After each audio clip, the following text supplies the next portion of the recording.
Hey gang, so I have this animation that I made, I guess a couple weeks ago, and I just wanted to revisit this and talk about loading images and why some people maybe have been having some struggles with that. Um, so I'm gonna sort of leap into it, and I'm gonna do that in this first video, and then in the second video, I'm gonna make a little game out of these images. So for people that have been struggling with more complex game logic, this is one great, alternative is just have like some sort of animation. You click on it, and something happens. So I'm gonna do both those things. In this first video, though, I'm just gonna talk about loading these images in, and these are the same images I had for that animation. But I did also add this other one, this caterpillar that I'm gonna use for this simple little clicky game. And so to load in an image, I'm gonna load in my caterpillar into a variable called caterpillar, and I'm gonna do it like this. I'm just gonna say caterpillar equals load image, and I'm gonna load in a URL. And that URL is determined by where it is in this folder. So it's in a folder called img, and it's in a file called 0.jpg. So what happens when we call load image? When we call load image, we basically are saying to the computer, like, give me this image, make it happen for me, please. That image isn't gonna be available right away.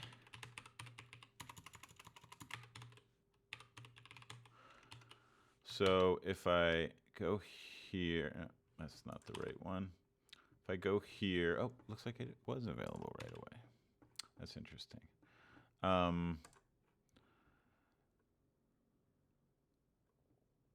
Let's see. If we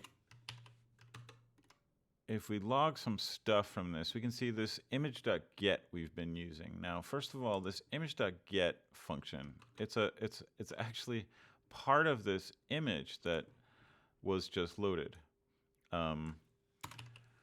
So we can see there's this when I call load image, what it does is it's not actually giving me an image, it's giving me a p5.image. So it's giving me this class.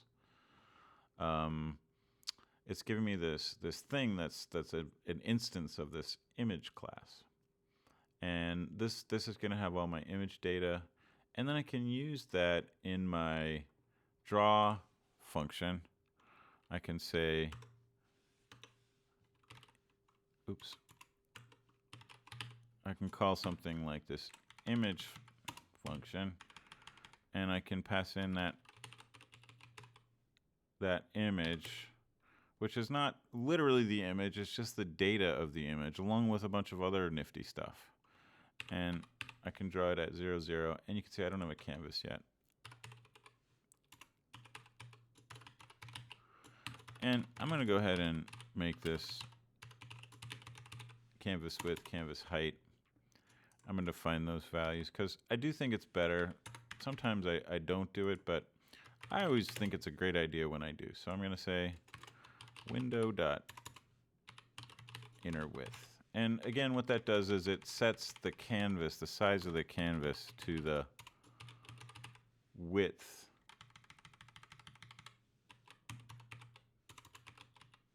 of the window. And we can take a look at what that does is it draws my image now from here to here where the console starts. So no matter what size that image originally was, it's getting resized.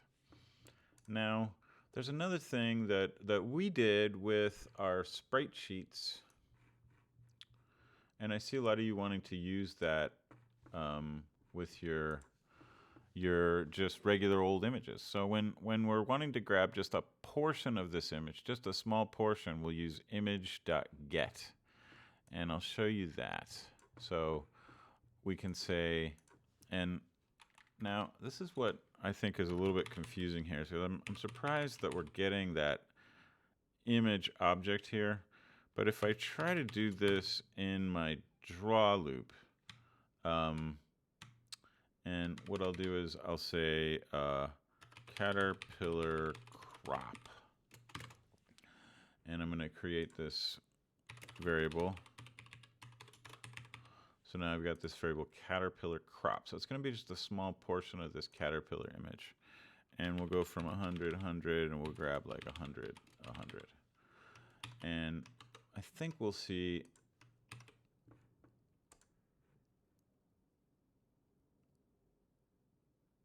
this is not actually the caterpillar either. That's silly. Let's make this the caterpillar. So now we've got the caterpillar. So we show the whole caterpillar. That's the whole caterpillar image. Now we'll show caterpillar crop, and we get nothing. And I think some people maybe have had this problem. It's hard for me to know for sure. I haven't seen anyone have it, but I've gotten some mysterious messages, and then people haven't really followed up. But I just wanted to mention, if I try this in here, then I get that crop, and that's really small. Let's make this 500, and we'll make this 500 by 500. So you can see that's a portion of that image that's now being displayed from there to there. And if we wanted to make it fill up the whole screen again, we could just say canvas width, canvas height. So now it fills up that whole screen, and maybe we'll dial this down a little bit. We'll say 300. Let's say 200, 200, and see if we get some image portion. And now we're zooming in a little bit more. Maybe we'll try to get in on this little orange dot over here. So we'll go to 500, 500. We'll go like 800, 500, and we'll go 20, 20. Oh, we missed it. Let's see, 800, 500. Maybe we'll go back out to 100. So now we're zooming out, and we still get nothing. So maybe there's just a bunch of black over there. Let's go back to 500, 400, and now we're getting into the body of that caterpillar. So we got to go up a little bit. So we'll move that Y value to like 350. And now we're in like Flynn. We're right on top of that.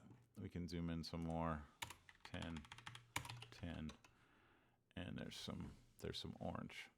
So we're just getting in, and we could go even all the way down to the single pixel level. And we can see that's just one pixel. So that's always going to be just one color. Every pixel is going to be one color. We go to 50.